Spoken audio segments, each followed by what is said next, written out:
Hello friends, welcome back to my channel. कैसे हैं आप सब? होप आप सब अच्छे होंगे।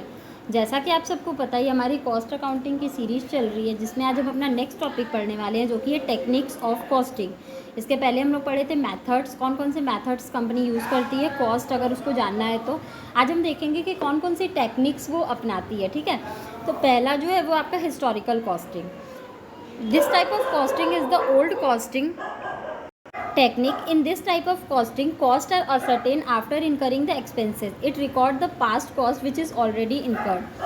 ठीक है, देखिए ये जो है ये सबसे पुराना तरीका है अगर हमें कॉस्टिंग को जानना है तो। ठीक है, कि कितना कॉस्ट इनकर्ड हुआ अगर उसको हमें जानना है तो ये हमारा सबसे ओल्ड मेथड होता है। इस टाइप में हम लोग क्या करते हैं, जब हमारा कॉस्ट इनकर्ड हो चुका होता है, जब हमारा एक्सपेंसेस जो होता है वो इनकर्ड हो चुका होता है, तब हम लोग उसके बाद उसको रिकॉर्ड करते हैं। मतलब अगर आप कह सकते हो कि पास्ट में जो भी आपके कॉस्ट इनकर्ड हो चुके हैं उसको हम लोग रिकॉर्ड करते हैं। ठीक है, नेक्स्ट जो आपका है वो है आपका standard costing. In this costing technique we firstly set up the standards for the production.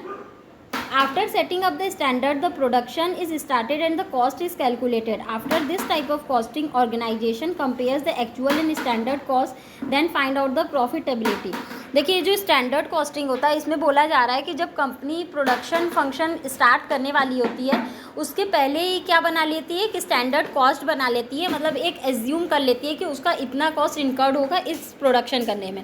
ठीक है, और जब वो प्रोडक्शन फंक्शन करती है, जब उसका प्रोडक्शन का काम कंप्लीट हो जाता है, उसके बाद वो क्या करती है, अपने कॉस्ट को कैलकुलेट करती है और फिर जो उसका जो भी एक्चुअल कॉस्ट इनकर्ड हुआ रहता है वो उसको स्टैंडर्ड कॉस्ट से मैच करती है और उसके बाद वो देखती है कि उसका कितना प्रॉफिट हुआ। ठीक है, नेक्स्ट है आपका marginal costing. In this type of costing the additional output is added to see the overall change in the production.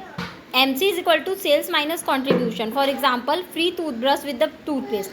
Marginal costing मतलब होता है ये एक इस टाइप का कॉस्टिंग है जिसमें जो एडिशनल आउटपुट होते हैं उसको जोड़ दिया जाता है।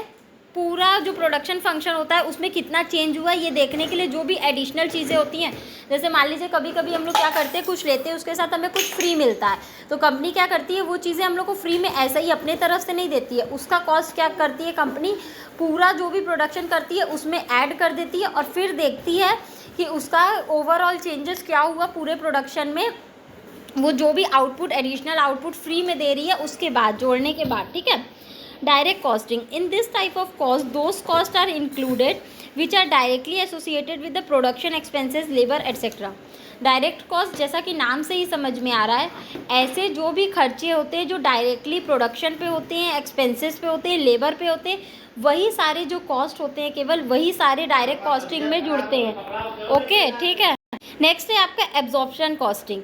This type of costing comprises of the contradiction of direct indirect cost, fixed and variable cost, products and process. जो एब्जॉर्प्शन कॉस्टिंग होता है ये सबका मिक्सचर होता है, डायरेक्ट का, इनडायरेक्ट का, फिक्स्ड का, वेरिएबल का, ठीक है, प्रोडक्ट्स का, प्रोसेस का. जब सारी चीज़ों पे जो भी कॉस्ट इनकर्ड होता है उनको हम लोग मिलाते हैं तो हमारा एब्जॉर्प्शन कॉस्टिंग बनता है. हमारा टॉपिक यहीं तक था. होप आपको ये टॉपिक समझ में आया होगा. फिर भी किसी को कहीं कोई भी प्रॉब्लम हो तो आप मुझे कमेंट सेक्शन में कमेंट करके पूछ सकते हैं. Thank you so much. Please like, subscribe and share my channel. किसी को इस सब्जेक्ट या किसी भी सब्जेक्ट के नोट्स परचेस करने हो तो वो मेरा डिस्क्रिप्शन बॉक्स चेक कर सकता है. Thank you.